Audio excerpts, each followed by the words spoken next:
something that Jacob says much further down the line.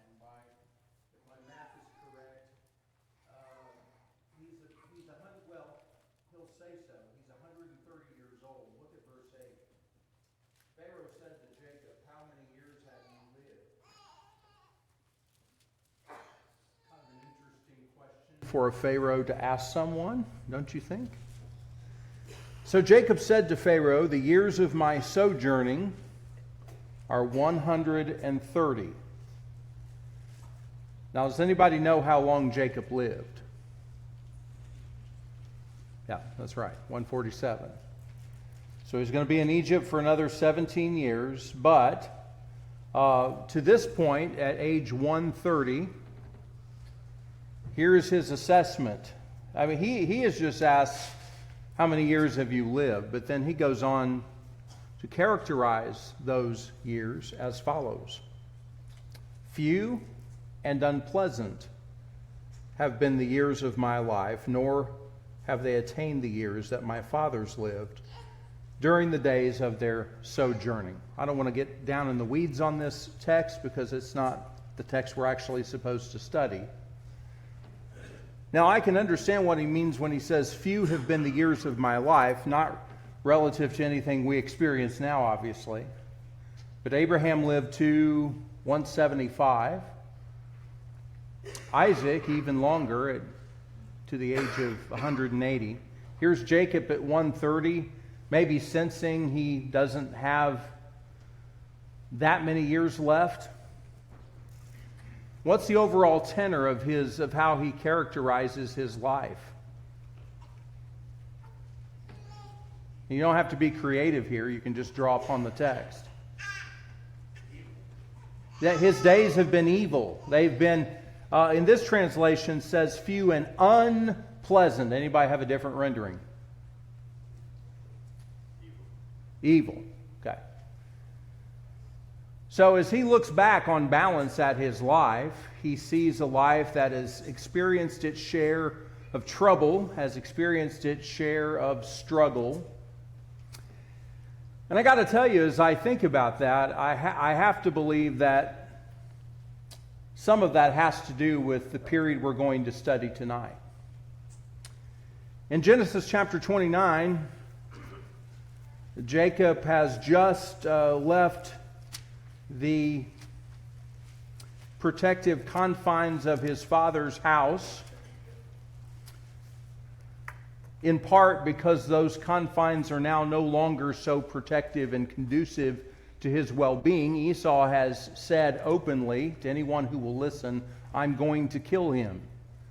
So he's sent away for his safety. He's also sent away with purpose. Isaac will instruct him to go and find a wife among his relatives. And so he's, however old he is here, he's a much, much younger man. Maybe, he's open maybe to some adventure. He's, at the end of our text in 28, he has this dream about the ladder. God appears to him in the dream, and in amazement, he names the place Bethel or Bethel. And so he's beginning to come to terms with this God who identifies as the God of his grandfather Abraham and the God of his father Isaac. So in 29:1, Jacob is a younger man and he's on his way. And early in our text tonight, we'll see that he meets Rachel and then begins his servitude to Laban for all of those years. We see him as a man who is in love. We see him as a man who is beginning to have a family. By the end of our segment tonight in chapters 35 and 36, what changes? So let's kind of look at a before and after. What changes would you see in Jacob in any respect?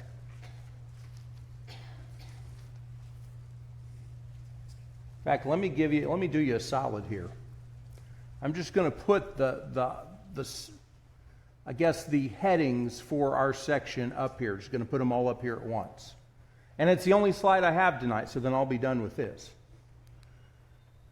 So Jacob's going to serve Laban for his daughters. And if you've read this text at all, you know how much time is involved with that. Okay, Jacob's children begin to be born. And boy, there's all kinds of juicy stuff going on there with the wives and the concubines and the maids that are given, this competition, this rivalry between the wives. Jacob's going to prosper while in service to Laban. He will leverage, and certainly with God's hand in it, but leverages whatever understanding he has about breeding livestock, and does so in a manner that would make Gregor Mendel envious, and thus becomes a very wealthy man. He'll leave for Canaan, kind of in the, he'll leave very secretly. He's going to have to, though, face up to his past, and there's a lengthy description of the fear that he has of Esau, the measures that he takes to try to safeguard what God has given him. Then, all kinds of things begin to go wrong. He has a daughter who is raped, 2 sons that conceive to respond to that on a very violent and deceptive way, destroying an entire city. God then will appear to Jacob again at Bethel. So, some interesting set of bookends here. In chapter 28, he names the place Bethel. It's where he has the dream of the ladder. And then here, God appears to him a second time at Bethel. Toward the end of our section, a lot of sadness, some tragedy, the deaths of Rachel, and of course his father Isaac. One is expected, and one probably not expected. And then the section closes with a separate Toledoth about the descendants of Esau. So my question was, what changes do you see in Jacob from the beginning of all of this till the end of all of this? And we have a couple of brothers with mics back here. We'll apply it. Jim, after you're gone, I'm still going to call it the Widden rule. If you have more than a sentence, use the mic. Sister Trish. Well, Jacob worked hard for his wife, 14 years. And then it wasn't too long when Rachel wasn't producing the children, and she sort of blamed it on him. And I always thought, that means the honeymoon's over. Because he got mad. Yeah. He was angry with her. And it kind of makes sense, the things that happened with his father-in-law and different things along in these chapters. I can almost understand why he said, my time on this earth has been evil and not amounted to much, because he did have some problems and some troubles. Right. So to put that in terms of something that has changed in his life, would it be fair to say he now understands the sting of deception firsthand? He's had it done to him now. Scott? Well, I was just going to say, for someone who's named supplanter, who was a deceiver, I do think you see maturity through all of this. And what I mean by that is to say, in his younger days, he's the one being the deceiver. And then as he's going through all of these things, it's story after story of people deceiving him. And yet, what he does is have a greater reliance on God, that God is going to make it right. Right. And I think that that's maturity. Not that he's perfect, or, that he attained to perfection, but I just think you see just the maturing of Jacob through that. Yeah, the unpleasantness of his years have served to refine him. God is now no longer just the God of his father. He's his God. That's right. He has to, it pushes him to greater reliance on God. What other changes do you see, Drew, over here?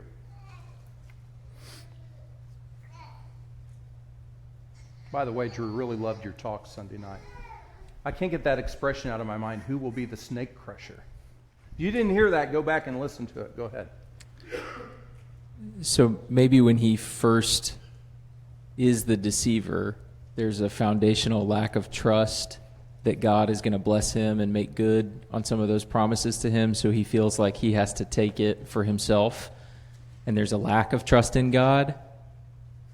When he reunites with Esau right before then, he has a prayer in chapter 32, verses 9 through 12, that really highlights the shift from him trying to save himself to being completely dependent on God. And you see where he says, I'm not deserving of any of these blessings, but you did this to, you have given them to me, and I'm afraid that Esau is going to kill me. And I don't see how that's going to square up when you've promised that I'm going to have a bunch of offspring, so please just deliver me. Yeah. And there's a total reliance in his heart posture that has changed. Yeah. A wonderful prayer bookended by basically reciting to God God's fully aware of what he said to Jacob. And yet it was needful for Jacob to pray that lesson for us so that we run those thoughts through our minds. In the middle of it is utter humility. I am unworthy of all of this goodness. So, as he looks back and thinks, well, it's been unpleasant, that obviously is not in any way disparaging the good hand of God who's been upon him. He's thankful for the blessings he received, but boy, they have come at a cost. Or I should say, there has been no small amount of turmoil that also perhaps has served to bless him in different ways. Okay, so physically, how would you, other than being older, Jacob carries with him, he has certainly literally not come away untouched by these years. What happens shortly after the prayer Drew references? What does Jacob, who does he encounter, and what is the physical outcome for Jacob following his prayer in 32? He wrestles with God. I think probably an angel as the representative of God. What does the angel do to Jacob? Such an odd thing to him. Yeah,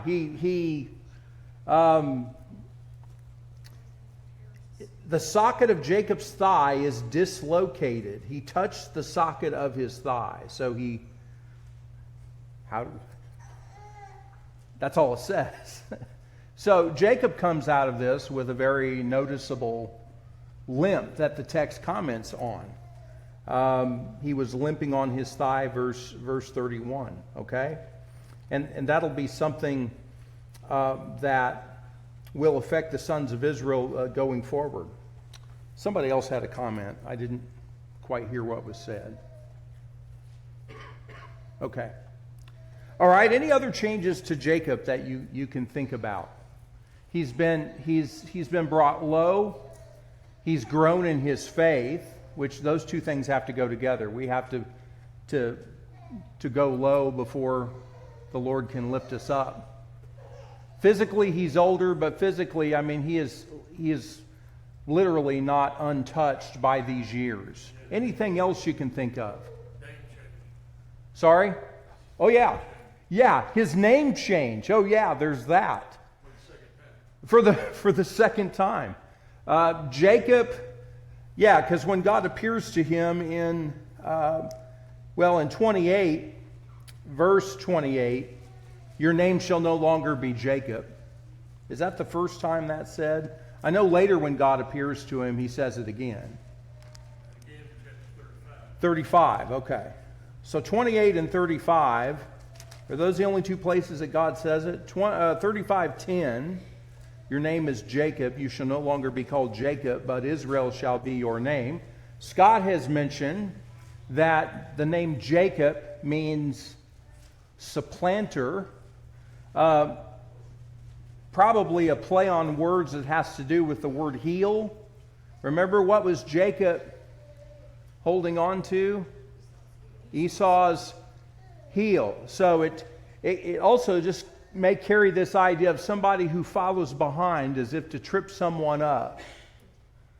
That was a fitting name for Jacob, and as was pointed out, he's going to experience some of that himself. What does the name Israel mean? Did you look that up? Strive? That's one word. Struggles with God? Is that what? Somebody said it over here. I have one who strives with God, or one who wrestles with God. Now, if I could ask you to put on your looking at this through the eyes of Israel lens, this man's namesake is going to be this nation. You want to talk about a history of striving with God, wrestling with God? Boy, doesn't that fit the children of Israel. It's this whole idea. I mean, Israel is going to have to, they're going to struggle with what the things that God tells them to do on a regular basis. They're going to struggle with the influences around them that would draw them away from their covenant maker. They're going to be constantly pushing back at the will and word of God. So it's really kind of a fitting name. Okay, anything else about just before and after Trish? Over in chapter 32, when he becomes fearful of Esau, it seems like his faith dips a little bit, because he comes up with this scheme to divide everything into two, so that if one half gets destroyed by Esau and his men, they'll still have one half left. Right. That maybe he wasn't trusting God to take care of that, just like his mother wasn't trusting God to fix things so that Jacob became the preeminent one. Right. So he kind of takes after his mother. Right. Well, it's the ongoing struggle we all have as to, what does trusting in God look like? What do we do? Well, it's a daily decision. That's right. It's a daily decision. And we make judgments about what that's going to look like, with a prayer on our lips, hopefully. Okay? Well, let's go back through and touch on a thing or two from these different episodes in our section here. Jacob serves Laban for his daughters. I suspect a narrative that many here are familiar with, but to just hit the highlights. Jacob, having been instructed to go to Paddan Aram to find a wife from among his relatives, he does so and encounters some shepherds in chapter 29. And verse 2 notes that the stone on the mouth of the well was large. He encounters some people there, begins to inquire where they're from. He learns that they are relatives of his. He asks, is it well with, he asked them, do you know Laban the son of Nahor? That's his point of contact. They said, we know him. And he said to them, is it well with him? And they said, it is well. And here is Rachel, his daughter, coming with the sheep. And so when Rachel comes, Jacob, of course, is smitten immediately. I found it interesting. I'm still contemplating this. If anybody has any remarks about this, it's interesting. It says that he goes up and rolls the stone from the mouth of the well and waters the flock of Laban, his mother's brother. I don't know that would necessarily serve as a glimpse of Christ at all, but at least some common themes there that could just be coincidental.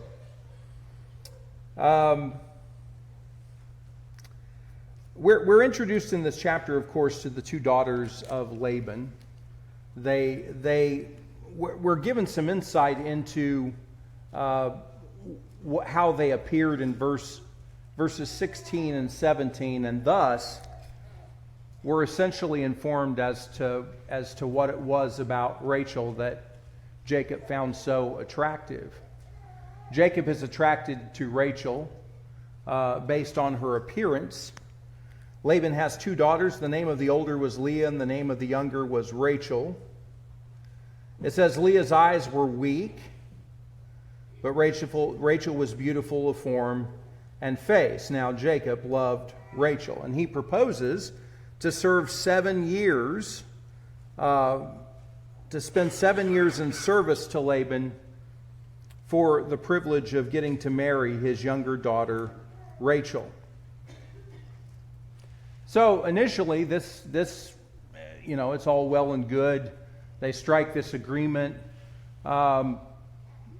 He spends the 7 years in verse 20. And anybody who's ever been in love can appreciate the language of verse 20. And they seemed to him but a few days because of his love for her. Well, then in verse 21, the time has expired. He wants to marry Rachel. And of course, Laban deceives him. I don't know exactly how he pulls this off, but in the cover of night, he sneaks Leah in to the bridal chamber, and when Jacob wakes up in the morning, he realizes, all too late, he has consummated a marriage with Leah. In fact, the text says in verse 25, so it came about in the morning. The word behold in Scripture means it's almost like the text is stopping you, putting you in the action, okay? And it's almost encouraging you to see this with fresh eyes as the people there did. Behold, it was Leah. What a surprise that was. And we've discussed before, this had been quite a while back, there's a great story here to think about with Leah. Multiple references are going to be made to the fact that Jacob does not love her. From the very first day he sets eyes on her, she is a disappointment to him. And we see God's compassion shown for her throughout the course of the rest of the book of Genesis. Leah will be honored toward the end of the book of Genesis. That's a great story. Any new insights or reactions that you have to this episode? We don't have time to really drink deeply of this, but Jacob here, this would be the first instance of being tricked, of experiencing the sting of deceit. I mean, he's going to go on and agree to serve 7 more years for Rachel. He will do that, but all along the way, as he will allude to later, what kind of an employer is Laban? He's deceitful. How many times does he end up changing his wages unannounced? 10 times. We're not told every time that happens. We just know later it has happened a lot. So there's a lot of disappointment. There's a lot of deceiving. He has come to not trust anything Laban says. And what happens here was the first big instance of that. But any other thoughts about this section before we move on?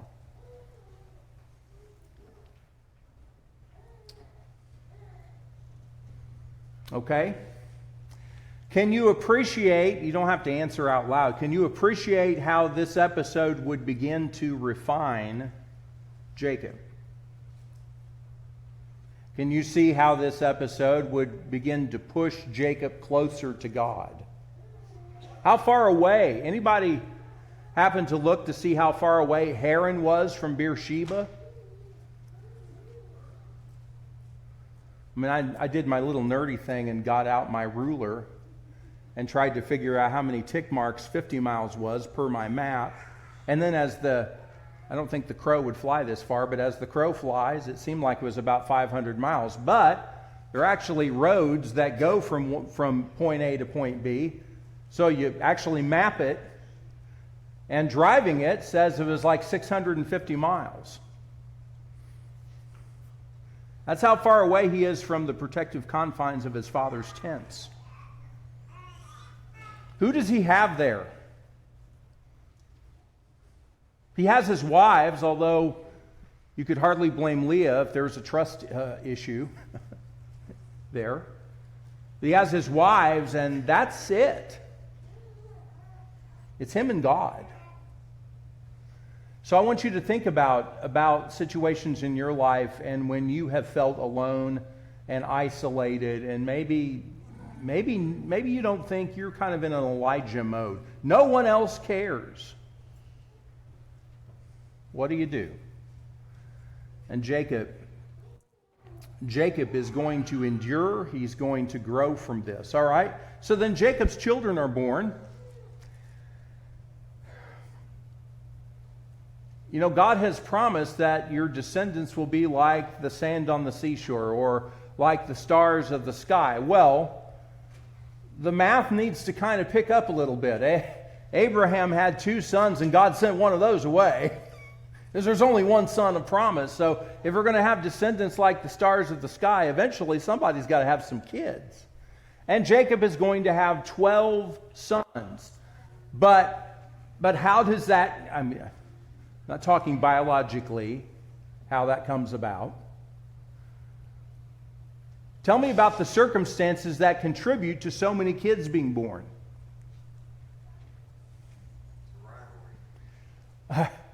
A rivalry that, I mean, unlike any other. I know this is a separate subject, and I'm just going to offer a thought for your further study about that. There's a long period of time where God seemingly says very little to anything about polygamy, multiple wives. But I will tell you, I'm not sure that there's any divine commentary that would expose the folly of that sort of lifestyle than a text like this. It's almost as if God sometimes just trusts us to be smart enough to look at something and to realize just how far short it falls of God's design and God's ideal. I would just offer that for your further consideration. It's a mess. It's a nightmare. It's almost like here's the Sun scoreboard. Leah's up 4-0, and the bottom of the 5th or whatever. She has 4 sons. Can you name them? Do you want me to make you sing the song? Now, who's the first one? Reuben, Simeon, Levi, and Judah. Okay? Reuben, Simeon, Levi, and Judah. Well, at this point, we're into chapter 30. Rachel realizes she's not bearing Jacob any children, and so she resorts to, here's my maid. Have we seen that before? Yeah. Is it right? No. Is God going to use it? Nonetheless. Yes, he will. So Rachel gives Bilhah as her maid, as a wife to Jacob. Jacob has 2 more sons. They are so named. Dan and Naphtali. I've heard it pronounced Naphtali. That sounds pretty cool. I don't know. But we don't, again, I'll just say, if Curtis's ears are buzzing later, Marianne, Curtis is very good at knowing how to pronounce all these names. I'm just guessing. And if you say it confidently, no one will ever know. So Dan and Naphtali. Okay? Well, in retort, because after Judah, what does the Lord do? Yeah, she stops bearing. So then, she's like, two can play this game. She gives her maid, Zilpah, to Jacob, and then he has two more sons. So now we're up to 8 sons. Who are these 2 sons named? What are the names? Gad and Asher. So we have Reuben, Simeon, Levi, Judah, Dan and Naphtali, Gad and Asher. Well, then Leah is able to conceive and bear children again, and she will have 2 more sons. They are named Issachar and Zebulun. Also has a daughter, Dinah, who we'll read about later. Well, then, in chapter 30 and verse 22, I think it is, a phrase that we've seen throughout. I believe God has compassion on both of these wives. Neither of them asked to be in this situation, by the way. They're in this situation because Laban acted deceitfully. You ever been stuck in a situation where there are seemingly no good choices because of something someone else did? If you ever have, these 2 ladies would like to have a word. They understand. And so it says God remembered Rachel. I think he remembered Leah too. Had compassion on her. Well, then Rachel finally is able to bear a child. Bore a son. And of course we know this son will be named Joseph, and how significant he will be later on. And so notice the language. With all of these names, there is a commentary about the circumstances that is very much tied to the selection of the name. God has taken away my reproach. She named him Joseph, saying, "May the Lord give me another son." And he will. But what will transpire when that son is born? She will die in childbirth. And that son, of course, will be Benjamin. That's later on in chapter 35. Go and look up the meanings of these names. I've got them written down here. I'm not going to go through that. But it's interesting, the meaning of these names as you think about Israel's history. But Naphtali, again, has this idea of wrestlings. With mighty wrestlings I have wrestled with my sister and have prevailed. Issachar, God has given me my wages. Okay. And Dinah, interestingly, means vindicated. Okay. Any other comments about the sons of Jacob? This is a very significant text in the history of the Old Testament. I've heard it called the Great Baby Race. This time you're going to say that in the mic. Okay, I said I've heard it called the Great Baby Race. Well, that's one word for it, one expression for it. Yeah, it was. It was. They were keeping score with the number of children they could bear for their husband. Okay. So Jacob continues to serve Laban and prospers, even as his wages are being changed, as Laban is proving to be difficult to work for. In chapter 31, he calls Rachel and Leah, verse 4, to his flock in the field. So he's going to have a private meeting with his wives.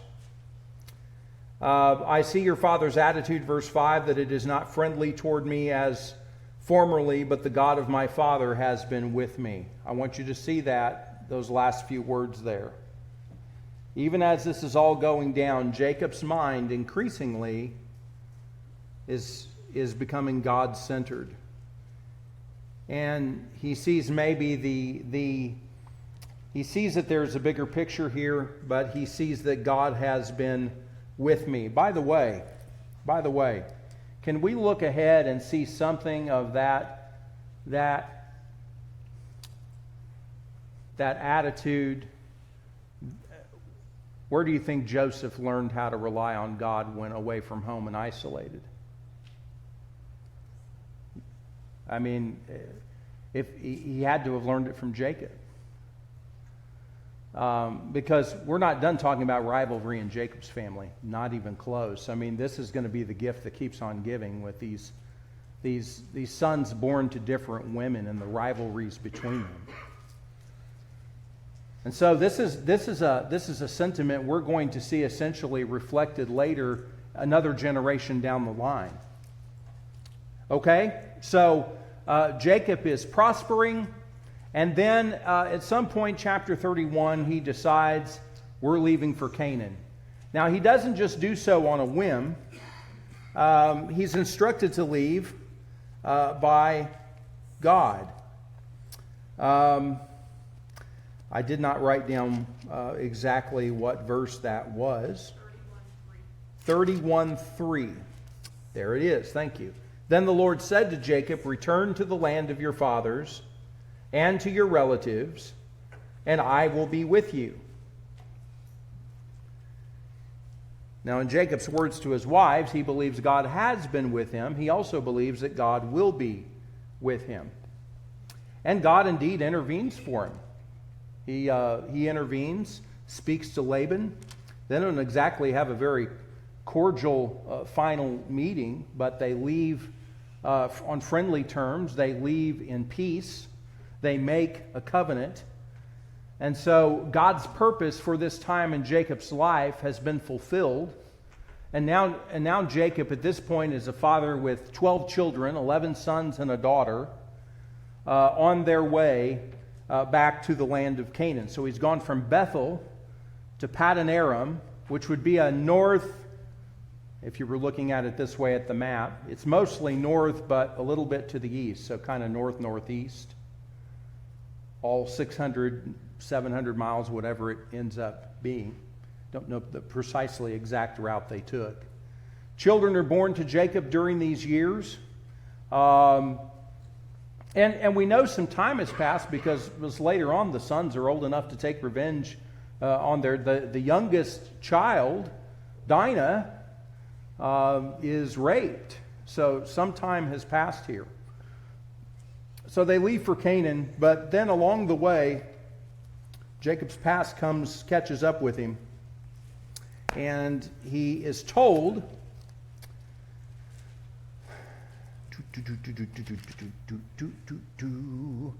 okay, Genesis 32, verse 6. The messengers returned to Jacob, saying, we came to your brother Esau, and furthermore, he is coming to meet you. And what else are we told? 400 men. Does that fit what you know about Esau to this point?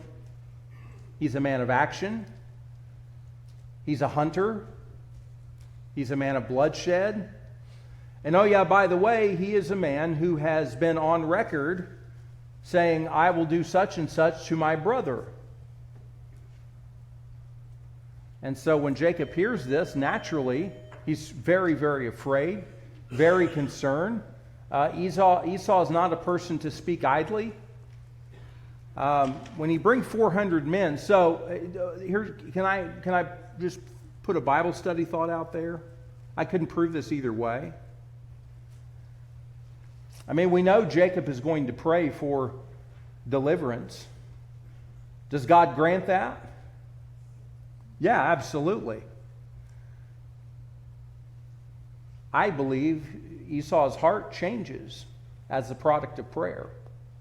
I think the 400 men doesn't convey exactly a meet and greet intention.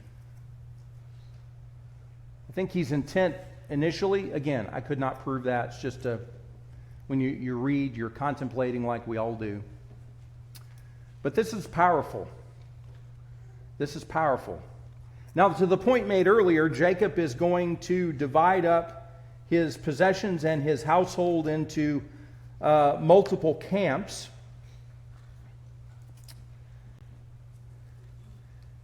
And let's see here. Is that in 32 or is that in 33? Okay, I keep going down further. Jacob was greatly afraid, distressed. He divided the people who were with him, the flocks, the herds, the Kemples, into two companies, which fits the meaning of the name Mahanaim. For he said, if Esau comes to the one and attacks it, then the company which is left will escape.